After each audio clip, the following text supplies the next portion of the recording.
Voy a socializar como este proyecto que ejecuté alrededor de 4 meses, pues que estuve trabajando en él en el marco del programa municipal de estímulos del Instituto de Cultura. El proyecto titula Hacia una interpretación social de la historia ceramista en el Carmen de Viboral, ¿cierto? Ya ese social nos da como una pista más o menos. Igual la historia de la cerámica siempre ha tenido pues como un abordaje muy desde lo social, desde la historia como social, la historia oral, ¿cierto? Pero se pueden hacer, digamos, más lecturas y esa fue una apuesta que yo quise como hacer, como dice ahí, buscando en esas fuentes documentales esas nuevas lecturas que posibilitan pues nuevos acercamientos a la historia como de la cerámica del Carmen de Viboral. El proyecto tiene este objetivo: contribuir a la preservación del conocimiento social histórico alrededor del movimiento sindical ceramista. Ese fue como la apuesta pues que yo hice, como a tratar de buscar, digamos, y profundizar más en esa historia como de los obreros de la cerámica del Carmen de Viboral, ¿cierto? Entonces esa fue como la apuesta: contribuir a la preservación de ese conocimiento a través de un análisis pues de unas actas de un sindicato pues que generaron estos obreros en una organización pues sindical que hicieron entre los años 1945 y 1975, aunque estas fechas van a irse un poquito para atrás y van a irse un poquito para adelante porque el movimiento va a tener también unos antecedentes antes de 1945, pero se marca en esta fecha básicamente por una razón jurídica de conformación pues del movimiento sindical. Estos les voy a enunciar primeramente pues como rápidamente estos puntos para que pasemos ya digamos a contarles un poquito lo que fue el proyecto. Estos fueron como los objetivos que yo quise como alcanzar en este proyecto: propiciar insumos de consulta e investigación de la historia ceramista para la preservación de esta expresión patrimonial. ¿Cómo propiciar estos insumos de consulta? A través de la indagación en las fuentes documentales de la historia de la cerámica, ¿cierto? Las fuentes documentales que se encuentran en el archivo histórico del Carmen de Viboral, las que todavía pues se conservan. Documentar fuentes históricas sobre el movimiento sindical ceramista y generar espacios de cátedra, abondar la importancia de la cerámica como un proceso social histórico que aporta reconocimiento de la historia local y sus memorias colectivas e individuales. También tuve pues unos espacios de socializaciones en algunas instituciones educativas y pues este que es el principal espacio de socialización. Esos son básicamente los objetivos. Ya pasando pues a lo que fue el proyecto, este fue el insumo principal, fueron las fuentes, estas son las actas del Sindicato Industrial de Cerámicas. Les voy a leer un poquito, se encuentran pues localizadas en el Instituto de Cultura del Carmen de Viboral, segundo piso, en el archivo histórico, pues en este corredor se encuentra pues este archivo histórico municipal en el Instituto de Cultura, en un fondo llamado Cerámica, que no está pues actualmente catalogado, pues no está muy ordenado, pero es pues un insumo que está en este archivo municipal, ¿cierto? Es un documento autógrafo, entonces es original pues, ¿cierto? Ahí se ve, esta fue como la mano pues de las personas del secretario que escribió esto, que hizo parte de la organización y los presidentes, ¿cierto? Es un documento original, no es una copia y contiene 255 páginas, más o menos estas son, digamos, el tipo de caligrafía que se encuentran. ¿Qué pasa y por qué quise yo hacer este proyecto? Porque esto a mí no me permite, digamos, o no me facilita hacer una investigación, porque no es fácil como leerlo, ¿cierto? Lo primero que hay que hacer antes de uno abordar pues estos temas o querer investigar algo sobre una fuente documental que está en un documento manuscrito, es que tengo que pasarla a un procesamiento pues de una lectura más fácil, ¿cierto? Entonces este fue el proceso que tuve que hacer previo para poder hacer el trabajo de investigación de esta organización. Y con esto también contribuí a generar estos insumos de consulta, ¿cierto? Que la gente pueda, digamos, acceder a esto, porque pues, digamos que no es tan difícil leer porque es una fuente del siglo XIX, entonces la caligrafía se asemeja mucho, ¿cierto? Pero sí tiene algunas cositas que uno dice, hay que analizar todo el documento y según el contexto ir descifrando qué quiere decirme el documento, porque hay partes en las que es difícil realmente interpretarlo, ¿cierto? Y también la redacción, aunque se comprende, es complicada, entonces, y el tema de los nombres también fue un tema como complicado, entonces ese proceso de transcribir esto a un lenguaje así como digital es lo que me permitió a mí abordar pues esta investigación, ¿cierto? ¿Qué más puedo decir de esto? No es como algo que esté muy ordenado, no está foliado, pero está en una carpeta y tiene una suerte de ordenación, aunque en unas páginas están como trocaditas, pero la mayoría pues están ordenadas consecutivamente. Igual cuando la fecha aparece de arribita, uno pues la entiende más fácil. Y algunos recortes pues, pero realmente ninguno impidió como la lectura de esto. Esta, por ejemplo, es la primera acta. ¿Por qué les decía que me iba a extender un poco a un antecedente? Porque el primer registro que se aparece del Sindicato Industrial de Cerámicas es de 1927, ¿cierto? En este tiempo, pues el sindicalismo y las asociaciones laborales no eran como legales en Colombia, entonces a mí me sorprendió mucho encontrarme esta acta y en este tiempo los sindicatos, la mayoría se formaban, digamos, por auspicio de la iglesia. Entonces es posible que el Sindicato Industrial de Cerámicas del Carmen en un principio fuera promovido por la iglesia, ¿cierto? Y en una doctrina, pues, y en la acción social de la iglesia, pues, católica, que ahorita pues vamos a hablar un poquito más de eso, pero es posible que el contexto de formación de esta organización haya sido en el marco pues de la promoción de la iglesia de esta organización, ¿cierto? 1927, y aquí tenemos pues esta transcripción que nos indica, el presente libro está destinado por el Sindicato Industrial de Cerámicas del Carmen de Boral para servir de libros de actas de reuniones de la asamblea de esta entidad, ¿cierto?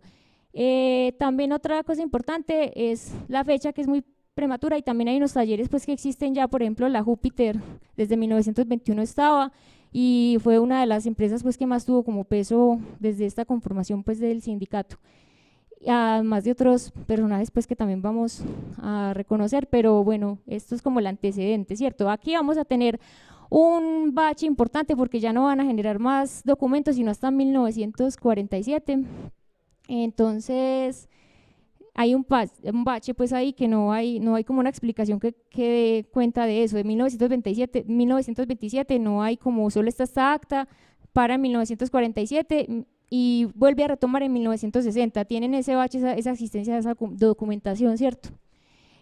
Bueno, respecto a los aspectos como metodológicos, hay algunas cosas pues que decir, pero las voy a anunciar muy rápidamente pues para continuar.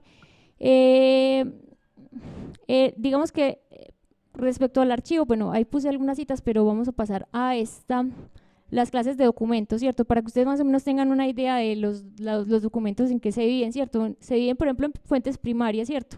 Que son las originales, los manuscritos originales. Son únicos, producidos por los actores, instituciones, sociedades involucradas en los acontecimientos y procesos, ¿cierto? Esos son los primarios, y digamos que esta fuente es una fuente primaria.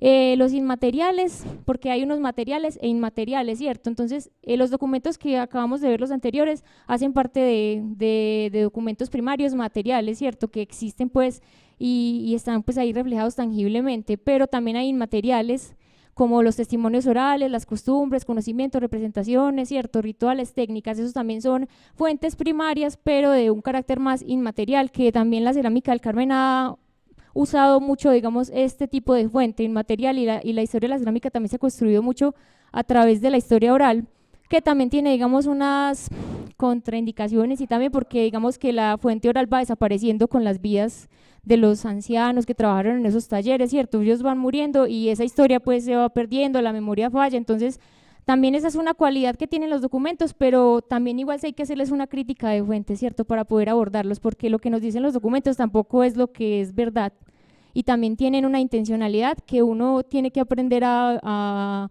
analizar, ¿cierto? Uno puede dar por sentado que la historia es la que está en los documentos, ¿no? ¿Cierto? Y bueno, ya el criterio, pues una fuente indirecta directa es una del testigo presencial, y una indirecta es una que es basada en un testimonio, pero no es directamente con ese testigo, ¿cierto? Más o menos algunos criterios metodológicos que hay que tener en cuenta al momento de abordar, digamos, un tipo de documentación así histórica, ¿cierto? Lo que yo usé para estas transcripciones fue una transcripción modernizada. Me basé en unas normas de transcripción de documentos, de los documentos históricos panamericanos, ¿cierto?, de 1974. ¿Y en qué consiste básicamente esta transcripción modernizada? Normalmente cuando uno transcribe un documento histórico, digamos que es bastante riguroso en el sentido que se respetan mucho la ortografía. Si la ortografía de esa época, pues hay que respetarla. Entonces también es muy puntual con el párrafo 1, el numerito adelante 1, 2, 3, ¿cierto? Los renglones, ¿cierto? Como el objetivo de la investigación no era tanto un análisis tan era algo que me sirviera a mí para poder analizar rápidamente las fuentes y poderlas usar como para investigar, investigarlas, ¿cierto? Y para usarlas en mi trabajo. Entonces usé más bien una transcripción modernizada, ¿cierto? Recordando pues igual que también valoré mucho algunas cosas, ¿cierto? Pero, por ejemplo, respeté la ortografía, la usé pues a la actual, ¿cierto? Cuando transcribí los documentos usé la ortografía actual, pero respeté ciertas cosas de redacción que igual no alteraban como la comprensión del texto, pero no era conveniente pues para el momento de que alguien, si algún día se acercaba otra vez a las fuentes, pudiera reconocer fácilmente lo que decía, ¿cierto? Entonces no usé en ese aspecto una transcripción tan puntual, pero sí respeté ciertos parámetros de orden de la redacción, ¿cierto? Y de la conformación de las frases. Aquí hay unas cosas pues que utilicé, lecturas dudosas, lo que se usa, si hay una lectura dudosa se usa un corchete en un signo de pregunta entre corchetes, en las manchas o en las rótulas, en las cosas que no se pueden leer puntos suspensivos, ¿cierto? Cosas así muy técnicas. ¿Y qué pasa también? Que al momento de yo hacer mi trabajo también tuve que usar un sistema de citación o inventarme o basarme pues en el sistema Chicago, que es el que siempre utilizo, pero es un sistema de citación que yo hice al no tener foliación en los documentos, ¿cierto? Porque después el archivo lo pueden organizar y si yo folio o intento hacer algún intento organizar eso pues para mi investigación, al momento de que organicen el archivo pues ya mi investigación no va a tener mucha validez porque los documentos ya no van a estar en la misma parte donde los encontré. Entonces también inventé pues un sistema de citación o lo organicé de forma que se entendiera pero que no fuera tan riguroso, ¿cierto? Para poderlo usar. Esta es la transcripción ya usada, ¿cierto? De las 255 páginas. Entonces ustedes ven que, digamos que hay errores que tachan ahí, pero por ejemplo yo no corregí eso, pero sí usé pie de página para decir, bueno, tal vez quiso decir esto, ¿cierto? Hay unas cosas que no entendía, pero traté de investigar y puse sugerencias en pie de página, ¿cierto? Entonces traté de respetar lo que más se pueda, las firmas hice notar si era firmado, si era un rubricado difícil de entender, ¿cierto? Para que la persona si algún día vuelve a acceder a esas fuentes, porque la idea es que esto sea un insumo de consulta, que si alguien quiere investigar otros aspectos sobre el sindicato pueda buscar estos documentos y que sean, digamos, lo más fieles y lo más entendibles y accesibles posibles como para la gente, ¿cierto? Entonces, así más o menos se va a encontrar como la transcripción que se hizo, ¿cierto? Igual está tal cual, ¿cierto? Yo puse páginas para decir esta transcripción va totalmente en esta página, en la otra, tratando de respetar mucho como lo que se contenía pues en ese manuscrito. Vamos. Otras fuentes documentales, ¿qué pasa? Lo que les decía ahorita, que uno no puede dar por sentado, y en la historia siempre nos enseñan eso, de que los documentos nos dicen la verdad, ¿cierto? Entonces mientras yo tenga más cosas, bueno, más fuentes para comparar lo que me dicen, va a ser más fácil. Y encontré también en el archivo unas actas de los ceramistas asociados, los empresarios, ¿cierto?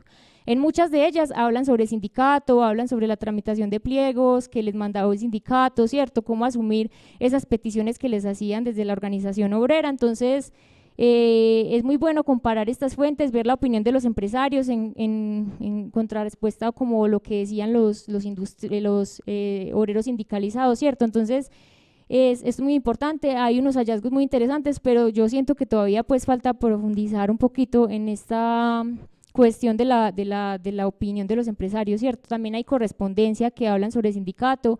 Esta transcripción sí es mucho más fácil porque tal cual se encuentra en el archivo, ¿cierto? Es a máquina de escribir porque digamos que ellos tenían, digamos, más capacidad porque el sindicato me imagino que no tenía pues una máquina de escribir y no era, digamos, en ese tiempo tan fácil, pero esto es mucho más fácil y también en el trabajo van a encontrar como estas otras transcripciones, aunque son poquitas, vale la pena como tenerlas ahí en cuenta en la lista, la base de datos del sindicato, pues de la historia del sindicato industrial. Entonces voy a leer también esta cita para que tengan también presente, un documento puede dar tanta información y de forma tan contundente que el investigador lo presenta como evidencia sin interrogarlo, ¿cierto? Entonces yo siempre tengo que estar interrogándome la intención de la fuente, el contexto de producción, quién lo hizo, ¿cierto? Para poder hacer un análisis, digamos, de fuente, una crítica de fuente importante, que es muy importante, ¿cierto? Uno siempre cuando hace una intervención en un archivo tiene que ir como con esa idea de que hay que hacer una crítica de fuente y de lo que me dice el archivo no es totalmente cierto, hay una intención de producción en cada persona que lo hace. estas son algunas transcripciones que les quise traer de los empresarios ceramistas. Algunas son bien fuertes, yo cuando me las encontré yo decía, oh Dios mío, pues pero tampoco viéndolo con los ojos de la época, no es una mentalidad pues tampoco que uno le deba abrumar, porque pues así se pensaba en muchas partes como de Colombia. Esta primera es el acta número 9 de los asociados, de los ceramistas asociados. En ella básicamente discuten sobre el primer pliego que se le envía a la cerámica de Júpiter, a las cerámicas de Julio Montoya, ¿cierto? Entonces, en el municipio del Carmen de Oral, siendo las 7:30, más o menos esta estructura siempre llevan todas las actas. Se reunieron en la oficina del señor Julio Montoya los señores Bertulfo Betancourt, Julio Montoya, Abel García, Enrique Montoya, Sixto Arango, el compositor también que era, trabajaba como contador en las empresas de Julio Montoya, que Julio Montoya, Julio Montoya era el papá de la esposa de ella, entonces ahí también nos aparece este personaje muy importante. Antonio Giraldo Arcila, Joaquín Giraldo Arango, miembros de la Asociación de Ceramistas, con el objetivo de estudiar algunos problemas de orden laboral que se presentan con la elevación del pliego de peticiones presentado a las empresas del señor Julio Montoya, ¿cierto? Ese es el primer acta, ¿cierto?, de los empresarios ceramistas. Hay otras correspondencias donde ellos atacan muy fuerte el sindicato, ¿cierto? Entonces dice el señor Abel García, otro aspecto, bueno, esta realmente la hicieron varias, Cerámica Quirama, Libertad Nacional y no recuerdo si la Americana, pero esta carta la redactaron varias empresas. Y solo cité un pedacito, ¿cierto? Otro aspecto que está aniquilando la capacidad de productividad del país es la presión de los gremios sindicales. Cada año presentan pliegos de peticiones que valen millonadas y los industriales recargan al producto los mayores costos, creándose así un círculo vicioso de nunca acabar, que está alimentando la hoguera de la más tremenda inflación, cargando sobre 16 millones de consumidores el impacto del alza constante del costo de vida. Por ejemplo, esa es una opinión de estos empresarios. Hay otras mucho más fuertes. Por ejemplo, voy a introducirlos un poquito como a las figuras representativas del sindicato industrial.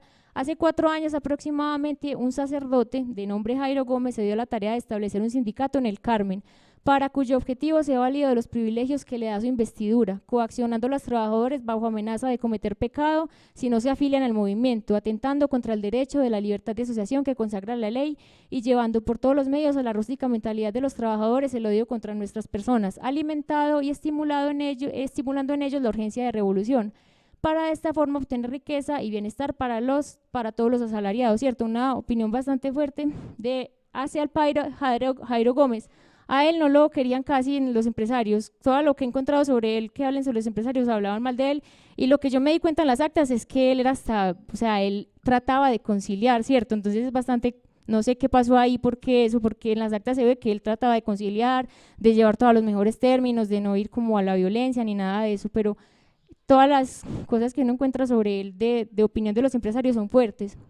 Hay otra correspondencia que dice que se las envían al presidente, al ministerio para que les ayude. Los empresarios hacían eso, ¿cierto? Les enviaban esas quejas. El sindicato, asesorado por el presbítero Gómez y la UTRAN, la central obrera que patrocinaba el sindicato, que era de tendencia católica, ha venido presentándonos cada año pliegos de peticiones, cada vez más con más exigencias mayores y sin parar en miente a razones de capital ni de los exiguos rendimientos de nuestros talleres, que en ocasiones no dan siquiera para atender el pago de prestaciones sociales, las cuales se están acumulando como gravísima carga de pasivo, que sin duda alguna no habrá con qué cubrir.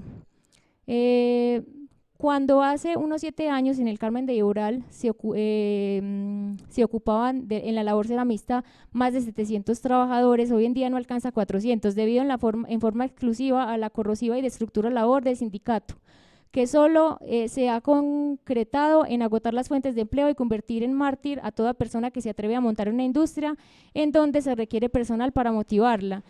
Es bastante, pues sí, es muy complicado, porque yo cuando me entré a analizar este tema de sindicato, yo creí que no era muy importante, porque la mayoría de fuentes secundarias que uno encontraba que hablaban sobre él decían pues que no, o que no tenía pues como, no tuvo mucho alcance, pero uno ve estas opiniones y uno dice, realmente los empresarios sí tenían como una posición muy fuerte, o sea, sí había algo ahí que estaba ocasionándoles un malestar en las empresas. Entonces, digamos que el contexto también era, digamos, un poquito difícil, el contexto de producción. Todas estas son después de 1960, estas críticas que aparecen pues de estos empresarios, más o menos de esta fecha, que es como bastante fuerte.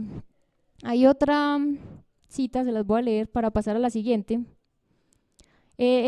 presbítero Gómez, Jairo Gómez, también fundó otros sindicatos en el Oriente y es una persona que yo no conozco ni siquiera el apellido. Yo tengo una duda, de pronto como una inquietud por ahí que puede ser Zuluaga, pero no sé porque no lo he verificado bien con las fuentes, pero si tuvo que ver tanta importancia aquí, pues aquí mencionan que fundó muchos sindicatos, entonces en el Oriente tampoco se habla mucho de él, es como una persona que se ha desaparecido como el mapa de la historia del Carmen y del Oriente antioqueño y tuvo mucho que ver, a mi parecer. Bueno, voy a leerles esta última.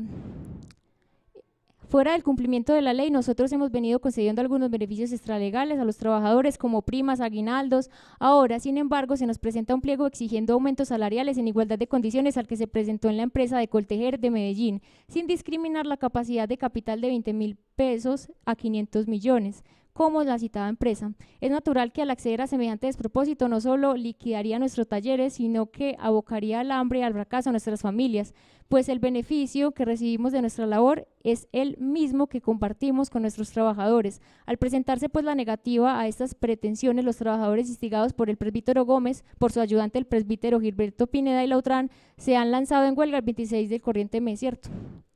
Bueno, son unos pedacitos muy corticos de estas respuestas como de los empresarios, pero tienen muchas más cosas muy interesantes, ¿cierto? Entonces, vale la pena pues después que investiguen un poquito. También ahí mencionan a Coltejer, en muchas de las actas aparecían los presidentes del sindicato.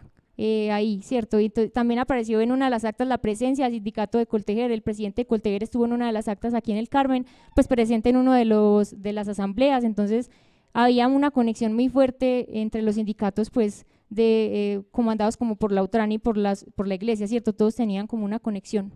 Bueno, los logros alcanzados, ¿cierto? Ya les había mencionado la transcripción de 255 páginas correspondientes al sindicato, al Sindicato Industrial de Cerámica, ¿cierto? Que se presentó a lo largo de toda su trayectoria en estas empresas: Júpiter, Moderna, Paliza, Continental, Libertad, Las Américas, El Triunfo, Quirama, Nacional, San Antonio y Los Andes. Esta es una crítica también que hacen mucho los empresarios, porque no todas las empresas tenían trabajadores sindicalizados, porque era algo muy… O sea, no se le podía obligar, como dicen que se les obligaba, no, ellos era algo muy voluntario, ¿cierto? Entonces no todas las empresas tenían trabajadores sindicalizados y claro, a estas empresas al tener que acceder a esas peticiones, pues ellos se quejaban porque los productos tenían que subir, ¿cierto? Porque tenían que conceder más beneficios a sus trabajadores, a diferencia de otras empresas que no generaban esos mismos beneficios, ¿cierto? Entonces ahí también hay esa queja, ¿cierto? Y en el archivo municipal hay muchísima información, ¿cierto? ¿Qué pasa? Que no está pues muy ordenada, pero para ampliar este tema de los problemas que albergaba pues esta fecha para los ceramistas, hay impresionante. El caso de las materias primas que tenían que competir con la locería de Caldas para la extracción, para los permisos de suelo, ¿cierto?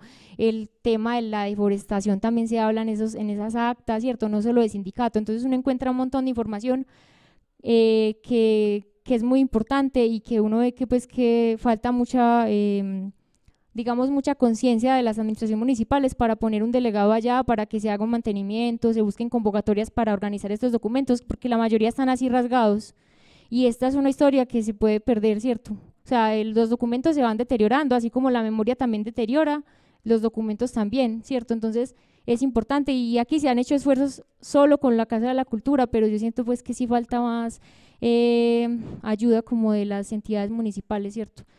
Podemos pasar, el acta número 9 habla sobre sindicato, está transcrita, una petición al presidente Carlos Lleras, que ahorita leí parte, correspondencia también hay mucha, temas afines al sindicato, también el producto de este proyecto fue un artículo, ¿cierto? Una sistematización, una suerte de sistematización de las actas que facilita la lectura y las asociaciones pues con la población estudiantil y esta. Este es el proceso de análisis de datos cualitativos y cuantitativos, ¿cierto? Saber que algo que se lee y que es escrito en una redacción se puede llevar a esto, sacar información, sacar ítems, ¿cierto? Que puedan facilitar la lectura. Esa fue como más o menos como la apuesta. Por ejemplo, aquí, gracias al Excel, uno puede sacar el número de afiliados a lo largo de la existencia del sindicato industrial, ¿cierto? Que osciló alrededor de 150, subió por allá hasta los 300 y punta y volvió a tener un nivel estable por allá entre los 100 y los 200, ¿cierto? Más o menos esa gráfica muestra alrededor de los años eso, que es algo que se puede lograr cuantificando los datos. Hay más con tablas dinámicas, también se pueden sacar muchos datos muy fáciles, ¿cierto? Entonces, aquí hay varias cosas, pues ahorita igual rápidamente les muestro las tablas, pero pues es un trabajo de sistematización que es importante cuando yo voy a hacer pues como una investigación. Lo que yo hice fue problematizar como un tema, ¿cierto? De investigación, ¿cierto? Para hacer una nueva lectura de este proceso de la cerámica, ¿cierto? Y que este proceso a la vez de la cerámica me dio una, pues como una nueva lectura de esta historia local, pero también una historia que se enlaza con el sindicalismo a nivel de Antioquia, con lo que estaba pasando a nivel de Antioquia, como el Carmen de Iboral también tiene una historia que sumar a esa historia más global y general pues de Antioquia, ¿cierto? Donde está el cura Jairo Gómez, que tuvo pues un impacto a nivel del Oriente, aunque no ha sido pues muy reconocido. Otro aspecto importante, que ahorita les voy a hablar de eso, fue Froilán Arango, ¿cierto? Que fue un líder sindical que apoyó al sindicato en otro tiempo, después de 1970, y las centrales obreras que ampararon al sindicato, la UTC, ¿cierto? Unión de Trabajadores de Colombia, que era católica, la UTRAN también fue católica, Unión de Trabajadores de Antioquia, la CSTC, que no era confesional, no predicaba religión, y la FEDETA, que tampoco lo hacía, pero la Federación de Trabajadores de Antioquia, que amparó al sindicato después de 1970. Entonces es como esa nueva lectura, pues la apuesta que yo quise hacer. Listo, ahorita les voy a pasar rápidamente a las socializaciones del proyecto en las instituciones educativas. Con ellos pues no hablé, pues el logro que hice fue que ellos pudieron establecer en esa línea de tiempo la historia del sindicato, ¿cierto? Y lograron identificar el padre Jairo Gómez, ¿cierto? Quien que propició el sindicato en 1960, donde aparece por primera vez un esbozo del sindicato en 1927, ¿cierto? Lograron puntualizar y hacer un ejercicio muy interesante los chicos en esa historia, en esa línea del tiempo general que conocemos, o bueno, que no creía pues que conocían, porque muchos pues no. Pero digamos que esta población es muy importante seguirla impactando, ¿cierto? Porque los chicos son interesados, ¿cierto? Y es una historia pues estamos en un proceso de declaratoria, ¿cierto? Y tenemos que conocer lo que se está declarando, es una historia de 120 años aproximadamente, entonces es importante ese antecedentes y algunas líneas de tiempo que hicieron ellos. Por ejemplo, en esta 1960 ellos lograron identificar, el sindicato se reorganizó con más fuerza y tuvo acciones vinculantes con el departamento y la nación, ¿cierto? En esa línea de tiempo lograron identificar aspectos muy importantes también del sindicato y de la historia general, y eso fue como un logro bastante significativo. De grados es séptimo, octavo, noveno, 10 y 11, ¿cierto? Alrededor de 150 estudiantes pudieron ser partícipes como este proyecto, y ese fue más o menos el alcance. Y lo quise hacer pues en la vereda de La Chapa y en la industrial, porque en la vereda de la Chapa ya están las ruinas de la Júpiter y ellos tienen un acercamiento con esas ruinas siempre, entonces me parecía importante como que sacáramos una excusa como para volver a recordar la historia de la cerámica, ¿cierto? Y en la industrial, que actualmente están los talleres de cerámica, ¿cierto? Que tiene todavía esa historia viva después de que se fundó la Escuela Nacional de Cerámica en 1940 en esa misma institución, entonces también hubo muy buen recibimiento pues desde esa parte de la población.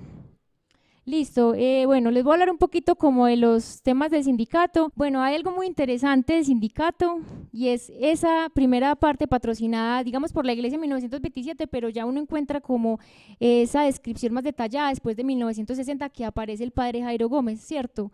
Y ya vimos pues la opinión de los empresarios del padre Jairo Gómez, ¿cierto? Pero ¿qué pasa? Que en ese tiempo el sindicato en 1960 estaba patrocinado por esa central obrera que se llama la UTRAN, la Unión de Trabajadores de Antioquia, de tendencia católica, y eran pues confesionales, ¿cierto? Digamos que en el trabajo yo abordo pues un poquito más de eso, pero a grandes rasgos esa organización se encargaba de formar curas en la doctrina social, y esos curas formaban sindicatos en toda Antioquia. Esto se vivió aquí en el Carmen. Me parece pues muy importante como tener ese panorama claro de que el Carmen también se insertó en ese contexto. Y bueno, el profe también digamos, es profesor de la Universidad de Antioquia y también ha hecho muchos trabajos, digamos, en esta línea de la microhistoria y cómo esa microhistoria y cómo ese análisis desde pequeños barrios, desde pequeños puntos pueden explicar una historia más general, una historia de Antioquia, ¿cierto? Entonces, digamos que eso es lo que yo también admiro mucho como el trabajo del profe y la asesoría pues que, digamos, al momento de pedírsela me brindó. Entonces también quise traerlo para que nos contara un poquito y nos ampliara este contexto para que fuera más comprensible sobre el sindicato industrial, pero más que nada sobre esa historia de Antioquia, ¿cierto? En este punto donde la iglesia pues tenía tanta injerencia pues en estos aspectos. Entonces, si quiere, profe, sí, contanos un poquito. Bueno, muchas gracias Daniela, y primero que todo pues felicitarte por ese trabajo. trabajo de 255 páginas de transcripción, entonces un trabajo pues largo. Bueno, y gracias por la invitación. De todas formas, si vamos a hablar de la iglesia y digamos como la doctrina social de la iglesia, pues nos remontaríamos hasta el siglo XIX por lo menos. Claro que de ahí para atrás también, pero digamos a la encíclica de la Rerum Novarum, de las cosas nuevas, y de mirar cómo la iglesia está preocupada, la iglesia católica está preocupada por la situación de los obreros, que son en su mayoría católicos, ¿cierto? Están preocupados por esa situación y por cómo los empresarios, cómo los dueños de empresa, pues están enriqueciendo también y no le están dejando nada al obrero, están a costa, o enriqueciéndose a costa de los obreros. Así que en ese nuevo momento, en esos finales del siglo XIX, pues el Papa León XIII saca esa encíclica y busca pues como desde ahí, busca, digamos, como poner ya al obrero como protagonista también, pero al mismo tiempo está diciendo que es también porque hay que tener cuidado de que el comunismo va a quitarle al catolicismo pues a los obreros, ¿cierto? De que el comunismo se va a apoderar de los obreros. Entonces, lo que se está buscando también es cómo seguir teniendo a los obreros dentro del catolicismo, cómo seguir que sigan siendo católicos. Desde ahí podríamos pues analizar otras cosas. Entonces digamos que la Rerum Novarum por un lado va contra el liberalismo más fuerte, más radical, pero por otro lado también va contra el comunismo y busca dar esa idea de la iglesia como social, ¿cierto? Como estando ahí con la gente. Recuerdo entonces, creo que también lo tocas en el texto, la juventud obrera católica para los años 20, aquí años 30, la juventud obrera católica que empieza en Bogotá, pero se va uniendo en todo el país, y esa juventud obrera católica que son pues muchachos que se reúnen a hablar de la doctrina social de la iglesia, o sea, desde la Rerum Novarum y las otras encíclicas, hablar de eso, y se va volviendo un movimiento muy grande a nivel nacional, y también hay una necesidad de saber quiénes van a apoyar ese trabajo con los obreros católicos. O sea, una necesidad de saber qué grupo, qué sacerdotes van a estar preparados para empezar a, digamos, a adoctrinar o empezar a enseñarle a los obreros la doctrina social de la iglesia. Ese, en un principio, en los años 30, se lo dejan a la Compañía de Jesús, ¿cierto? A los jesuitas. Dado que pues, la compañía tiene experiencia en el debate, la compañía tiene experiencia en lo educativo, así que le dejan ese trabajo a la Compañía de Jesús, a los jesuitas, y ya en Europa se venía trabajando, entonces es como traer eso desde Europa, desde Bélgica, y empezar a implementarlo acá. Así que la compañía, o ahí empiezan unos sacerdotes de la Compañía de Jesús a trabajar con los obreros, e inmiscuirse en esto. Digamos para los años 30 que todavía no hay exactamente sindicalismo, aunque tú tienes la primera acta de 1927, ¿cierto? Pero todavía no es que haya exactamente sindicalismo. Creo que ellos hablaban de dos brazos, que era el sindicalismo y el cooperativismo. Entonces eso había que, en un principio creo que no lo diferenciaban mucho, el sindicalismo y el cooperativismo, pero había que ver cómo unir a los obreros en torno, digamos, como a la iglesia. También para principios del siglo XX, recordemos el trabajo de la iglesia, por ejemplo, en empresas como Fabricato, con el apoyo que tenían, por ejemplo, a las jóvenes que iban a trabajar a Fabricato, a las familias que llegaban a trabajar a Fabricato, y por ejemplo la creación en ese tiempo de los barrios obreros, también así se llamaban los barrios obreros, que era un barrio obrero en Bello, el barrio obrero en Itagüí. Entonces hacer los barrios obreros que tenían ese mismo nombre y eran amparados por la iglesia.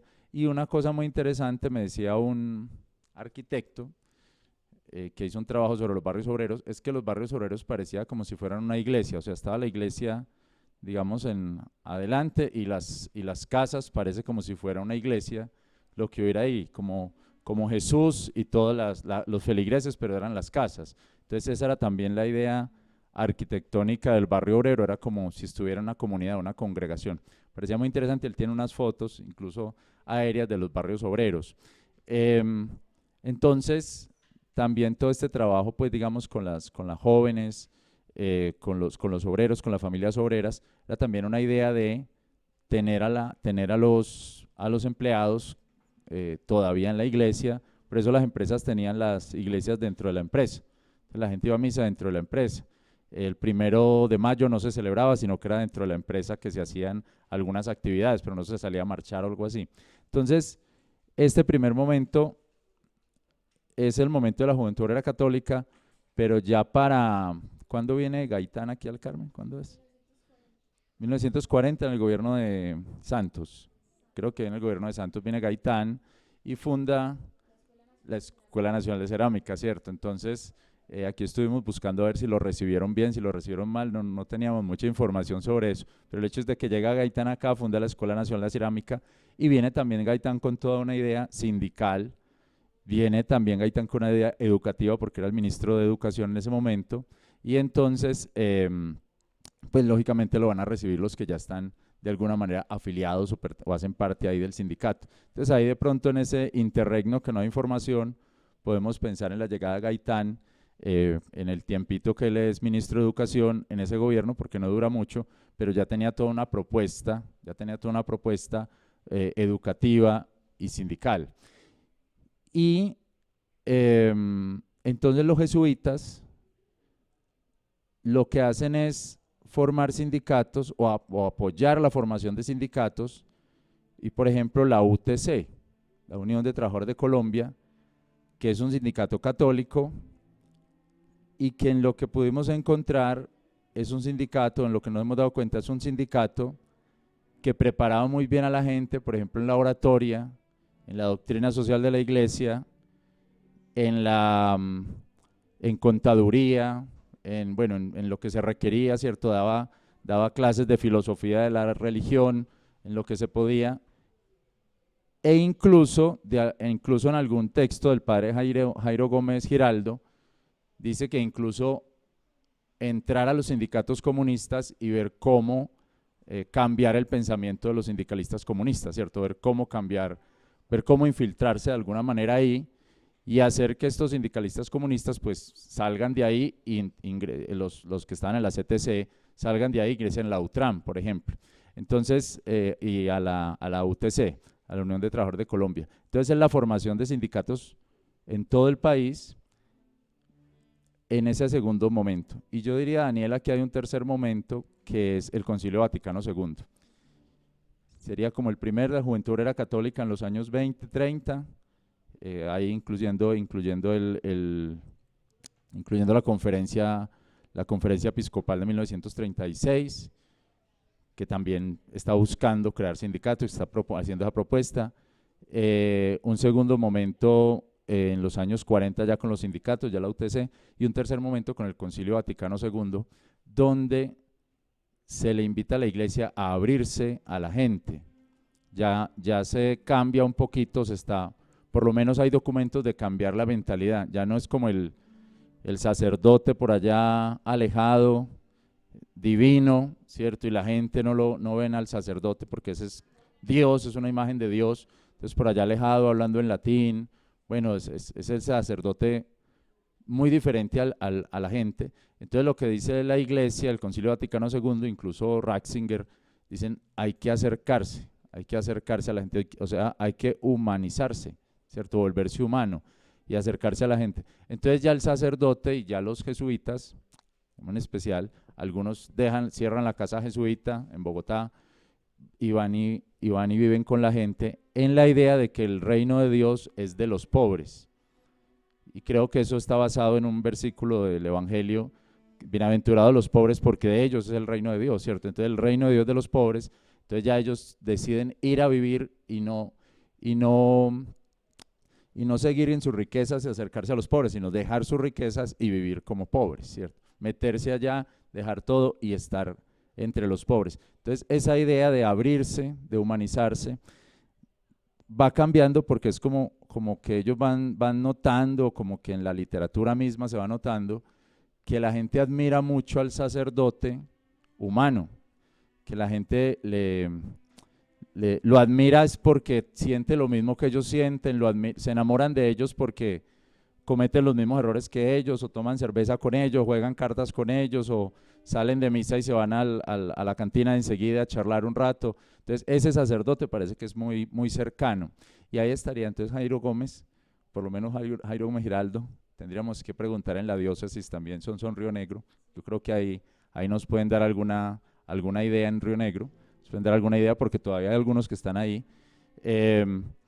Pero también hay un caso del padre Abelardo Arias en Dos Matías, que también lo que hace es empezar a formar cooperativas, y al formar cooperativas, creo que hoy todavía está la cooperativa Dos Matías, cooperativa Ahorro y Crédito, al formar cooperativas lo que hace es quitarle el control del préstamo a algunos gamonales de los pueblos, que eran los que prestaban la plata en los pueblos. Entonces ya la cooperativa será la que va a ayudar a eso, ¿cierto? Eso ayuda en la formación de cooperativas. Y en la formación de sindicatos también es mirar que no se ha explotado el trabajador. Entonces, ¿qué es lo que pasa con estos sacerdotes? Y lo que mostrabas tú de pronto ahí. Pues los empresarios no los van a querer, ¿cierto? Eso es una lógica, digamos, ¿cierto? Ellos no lo van a querer porque no los tienen por qué querer, porque al fin y al cabo, pues, están frenando algunas de sus deseos. Pero al mismo tiempo tienen un problema con los sindicatos comunistas, con la CTC, porque tampoco los van a querer porque siguen predicando la doctrina social de la iglesia. Y creo que en alguno el trabajo que pusiste, por ejemplo, se estaba discutiendo si salir a paro, si salir a una huelga, y el padre Jairo lo que está diciendo es, bueno, vamos a mirar qué dice las encíclicas, vamos a ver qué dice la doctrina social de la iglesia, si es el momento de salir o no salir, y mirar por dónde lo podemos hacer. O sea, como tú decías, es un hombre conciliador, ¿cierto? Conciliador, aunque no lo querían por un lado y el otro. Entonces, en todo esto, Daniela, a grandes rasgos, me parece muy importante este insumo para la historia del Carmen. Me parece que es algo desde donde se puede seguir trabajando, no solamente en el sindicalismo católico, en la historia del sindicalismo católico aquí en el Carmen, sino creo que en todo el Oriente, porque lo que entiendo es que también en otros lugares, como en como en Marinilla, como en otros lugares del Oriente, y en los lugares donde también no solo hay sindicatos, sino cooperativas. Entonces, como tal, es un trabajo apenas empezando, apenas para formarse y que se entregue a la comunidad. Entonces, te felicito, creo que tienes que seguir adelante en ese trabajo y gracias por la invitación. Bueno, gracias, profe. Respecto a lo que usted decía, sí, por ejemplo, en las actas, el padre Jairo Gómez menciona mucho estas encíclicas papales, los obreros iban, por ejemplo, a los congresos que hacía la UTRAN, los congresos católicos, entonces el sindicato sacaba de sus bolsillos para pagarle ese viaje a los obreros y ellos asistían a los congresos que hacía en su momento pues la federación a la que estaban pues adscritos. Entonces también menciona el padre Jairo Gómez el Concilio Vaticano II, entonces incluso el mismo año que se sacó el Concilio Vaticano II él ya estaba hablando en el sindicato de eso, ¿cierto? Lo que tú decías ahorita, desde el Carmen se puede ver la historia internacional, la historia del mundo, ¿cierto? Por lo menos de Occidente, no necesitamos hacer la gran historia, sino desde acá, desde lo micro, podemos empezar a ver lo macro también. Sí, esa fue como un poquito la apuesta también, y en las actas del sindicato está muy presente eso, ¿cierto? Entonces, eso fue un descubrimiento bastante importante.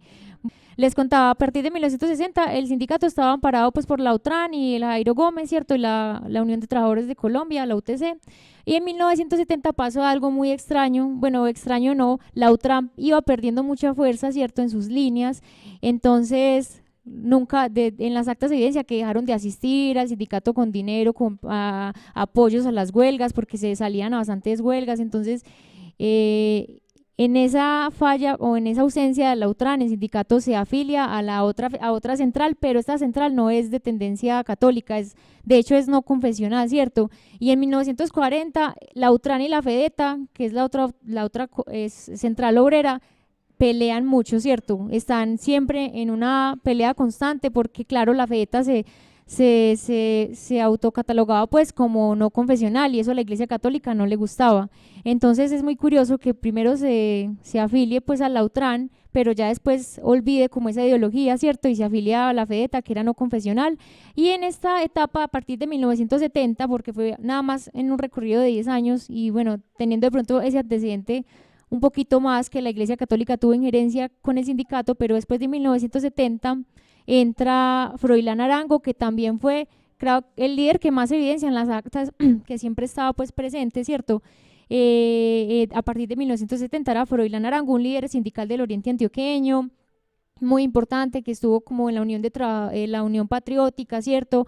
También fue parte de la FEDETA, ¿cierto? Asistía a muchos sindicatos en el Oriente y que yo recuerde en la lectura de las actas nunca faltó a una de las asambleas del Carmen. Entonces, otra persona bien importante dentro de la historia del Carmen que de poco se conoce, ¿cierto? Aunque yo la que he investigado siempre se menciona mucho en otras partes y al menos es más reconocido que el padre Jairo Gómez, pero aquí en el Carmen particularmente no se mencionan esos 10 años que tuvo que ver y yo creo que fueron más, ¿cierto? Porque en las actas solo hay como información hasta 1977, pero de ahí en adelante sabemos que la última fábrica en cerrar fue la Continental en el 97, ¿cierto? Entonces el sindicato también en la prensa no encuentra que todavía tenía existencia en ese tiempo. Lo que pasa es que la documentación de las actas o la que se conserva aquí pues en el archivo no está disponible, ¿cierto? No están los documentos, pero digamos que esa historia desde 1970 también es importante recordarla y esa nueva digamos, tendencia de sindicato a la FEDETA y a la CSTC, que eran centrales obreras y confederaciones y federaciones obreras, pues, respectivamente, no confesionales. Entonces es importante tener ese antecedente también que Froilán Arango patrocinó al sindicato después de 1970. Como vemos pues aquí en estos datos pues principales, el primer pliego de peticiones que se encuentra en las actas es el que se realiza a Julio Montoya, la Júpiter, Moderna y Palisi, que eran las empresas de él, el 11 de febrero del 61.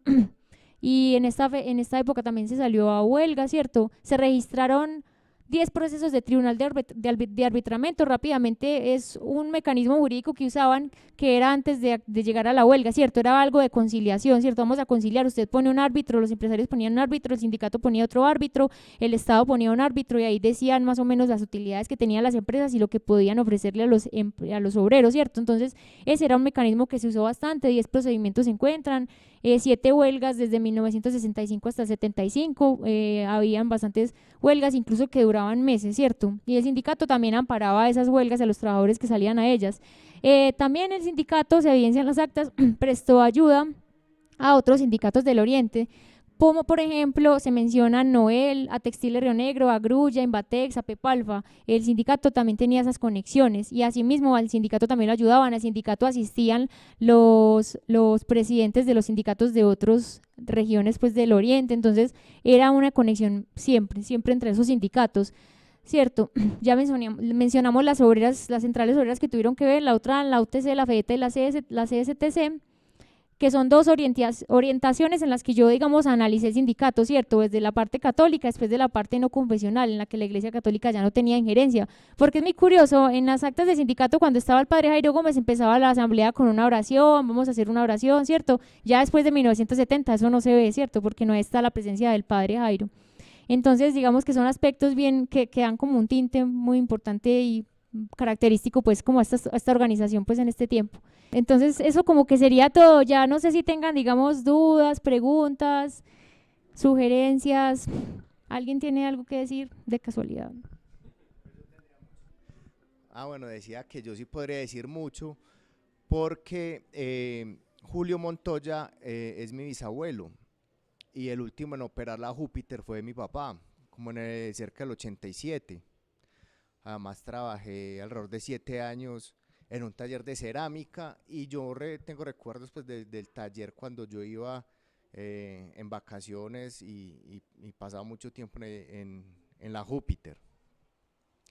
Además también he hecho estudios pues en cuanto a la evolución de de la cerámica, yo fui uno de los solicitantes de la declaratoria de patrimonio. Entonces he visto mucha información desde muchos, digamos, desde muchos vértices. Y por un lado, pues muy bacano que hagas este trabajo, pues muy bonito también, que hagas un esfuerzo tan grande por recuperar esa memoria, que digamos tal vez no sea la más grata, pero es una memoria valiosa y que ayuda a reconstruir la verdad de todo lo que ha pasado en torno a la cerámica, ¿cierto? No es de juzgar, sino de darle valor a todo ese conocimiento e historia que hay ahí. Además, los conflictos que, como usted lo mencionaba, el padre a unos lo querían, otros no lo querían. Siento que faltó algo muy importante que yo alcancé a estudiar en algún momento, y fue la influencia que tuvo la decisión de China de industrializarse y los primeros procesos de desindustrialización, no solo de Antioquia, sino de Colombia, ¿sí? Que impactó muchísimo, muy fuerte, y va también de la mano con esos sindicatos apoyados por la iglesia, ¿cierto? Porque la iglesia, al ver que hay un descontento tan grande de los obreros con los empresarios, no solo acá, en todo el globo, el discurso comunista venía a satisfacer como esa necesidad, a compadecerse de esa situación del obrero, y empezó a atraer mucha gente. Entonces la iglesia, en contrapartida, como veía que perdía fuerza, porque además esas revoluciones comunistas eran totalmente anticlericales, ellos se renovaron. La iglesia ha sido muy buena en renovarse cuando le ha tocado. ¿Sí se escucha? Ah, bueno. Entonces, como toda esa historia es bacano entenderla, y como lo dice el profe, desde lo pequeño, desde un pueblito oculto para ese tiempo en la cordillera central de Antioquia, de Colombia, ¿cierto? Es de los Andes, ¿cierto? La cordillera central de los Andes. El impacto que tiene todo el planeta, toda la humanidad, en pequeños rincones como este, es súper valioso entenderlo. Es bello, es muy bello entenderlo, y además apasionante. A mí también me apasiona el asunto de la historia, y es muy bacano.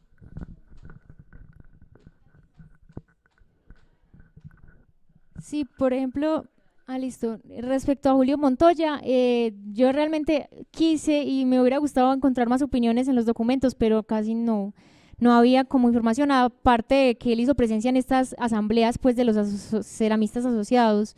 Y yo siempre he mirado como en Julio Montoya ese persona muy pasiva. Realmente uno en los documentos, o pues siga lanzando esa interpretación, ¿cierto?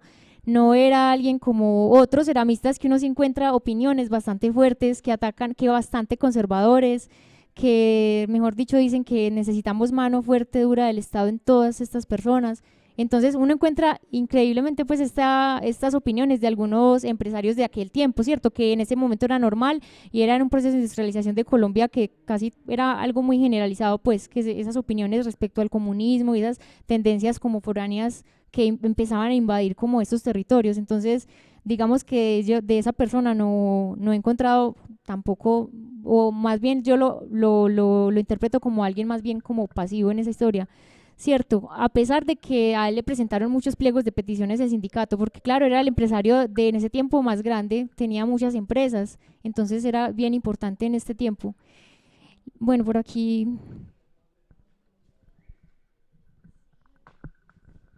Bueno, Dani, no, pues primero felicitarte, agradecerte mucho por esta investigación tan valiosa que sumas pues como al ejercicio de comprensión de la cerámica, de este oficio que pues que para muchos también viene o tiene como una tradición artesanal, pero que también ya nos hemos dicho pues que la tradición de la cerámica en el Carmen tiene que ver más con esto, ¿cierto? Y es como con una historia alrededor pues como de lo empresarial.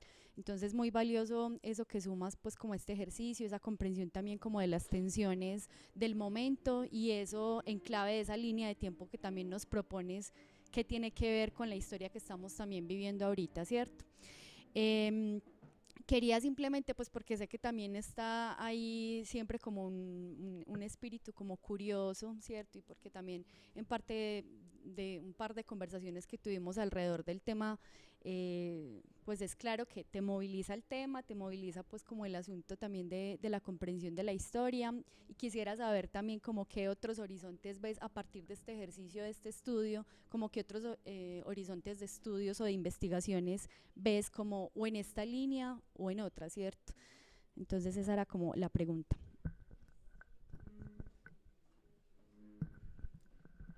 Listo, gracias. Pues digamos que yo en el trabajo que hice escrito quise profundizar un poquito en eso del obrero, ¿cierto? ¿Qué era el obrero de la cerámica? Porque es que habían muchos oficios que integraban y que muchos de estos hacían parte como del sindicato, ¿cierto? ¿Quiénes eran los que hacían parte del sindicato? ¿Qué trabajos hacían? Uno en las actas se encuentra, por ejemplo, los que cargaban el horno, quienes tenían algunas quejas, ciertas mujeres que uno, digamos, a veces supondría que después de 1970, pero aunque no aparecen inmediatamente, estaban, digamos, en el ejercicio de la decoración o trabajaban en la pulida, o bueno, sí encuentra uno varios oficios, pero digamos que sí hubiera querido encontrar más fuentes que me ayudaran a profundizar en entender más esos oficios que se daban en estas empresas, para entender un poquito cómo ha cambiado, ¿cierto? Porque actualmente la cerámica es muy diferente a como se hacía pues hace unos 70, 50 años, entonces eso me hubiera podido gustar, me hubiera gustado analizarlo más, ¿cierto? Y adentrarme más a entender un poquito esa función de las entidades laborales. En el trabajo que hizo Renacer, por ejemplo, de Duperli, de don José Ignacio, por ejemplo, ahí mencionan 4 tipos de entidades laborales, ¿cierto? Pero qué bueno profundizar en esas entidades más, que era el operario, el empresario, la decoradora y el técnico, ¿cierto? Pero qué bueno poder clasificarlos, poder decir este oficio pertenecía a esta entidad, ¿cierto? Entonces, a mí me parece que siendo la historia de la cerámica muy social, sí falta un poquito de profundización, aunque se ha nutrido mucho esta historia también de la fuente oral, por ahí podría uno decir que puede encontrar más horizontes de análisis, ¿cierto? Profundizar más sobre esas entidades laborales que trabajaban en estos talleres y que hacían parte de estos sindicatos, ¿cierto? Eso podría darnos como más pistas. Entonces, digamos que eso no es algún recurso que se encuentre muy fácil en la documentación del archivo histórico, no se especifica también. ¿Qué encontré yo ahí, por ejemplo? En muchas de las actas también encontré listas de pagos a muchos de los empresarios o los obreros sindicalizados, entonces más o menos digamos que por ahí podría, o indagando más, encontrarse algo.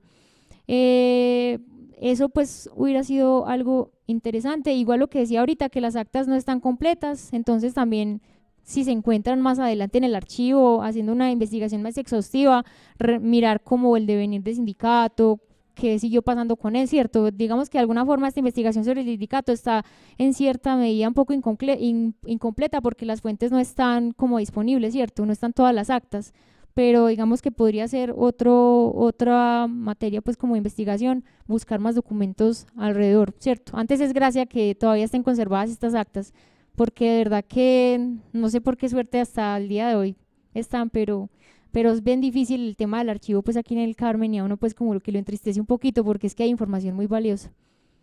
Bueno, otra persona, no sé, hay otra, no se pregunta. Bueno, no, yo sí quisiera pues también felicitar públicamente a Dani pues como por todo el trabajo. He sido como testigo un poco como de lo que ha conllevado y creo que es un trabajo muy juicioso, sobre todo pues de mucho tiempo, como decía ahorita el profe.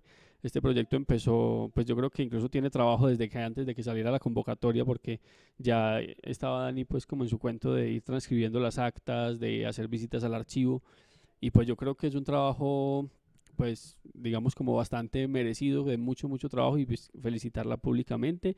Y de pronto también pues no sé si quieras decir como hacer claridad un poco de cuál es el material un poco que queda como disponible para todos, porque pues está obviamente lo que hablaste hoy de las actas, pero está también el artículo, están los asuntos de las fuentes cuantitativas, pues de esos, todo ese proyecto, como dejar muy claro como bueno, esto es lo que va a quedar como para consulta, ¿cierto? Porque la idea de esto, y dónde queda un poco eso, porque me parece que es importante como para que todos sepamos si en cualquier momento queremos socializar. Listo, gracias. Sí, como yo les mencioné ahorita un poquito eso, pues a grandes rasgos, los productos son las actas transcritas para la consulta de las personas, el artículo que más o menos hace un intento de descripción, ¿cierto?, de un contexto de Antioquia y de las mismas actas, de ese contexto más puntual. Ese es un artículo pues más o menos 70 páginas que aborda un poquito eso. También hay unas transcripciones, como les decía, de los asociados ceramistas, también las quise incluir porque las encontré y tienen que ver con el sindicato. Y no, la idea simplemente también es que puedan estar aquí disponibles en el Instituto de Cultura, o si el Instituto de Cultura más adelante hace un proceso de llevar el archivo pues como a una página donde se pueda consultar y decir esta información está en el archivo, puede estar disponible para consulta. Entonces ese insumo le queda pues al Instituto de Cultura, y claro, para la persona que me pida, hasta si no se ha publicado hasta el momento, se comparte. Claro, la idea es que todo sea muy accesible, por eso la transcripción fue modernizada, para que fuera de fácil acceso, ¿cierto?, para que no fuera engorroso leerla. Entonces eso claro queda para consulta totalmente del instituto, y la idea es que quede aquí en el archivo histórico, y si se puede pues publicarse, que esto quede público pues digitalizado y todo, ya una vez se haga pues esa curaduría pues en la corrección de estilo y todo, para que pueda ser como de fácil acceso como para todos. No sé.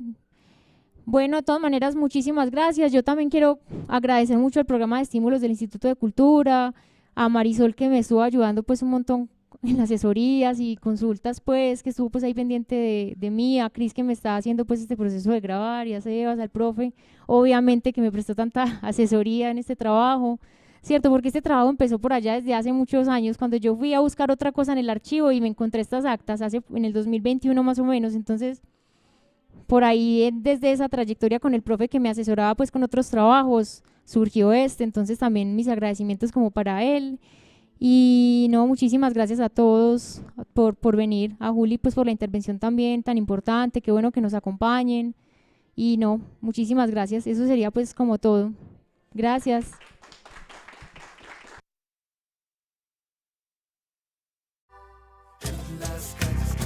Instituto de Cultura El Carmen de Viboral, territorio cultural para el buen vivir.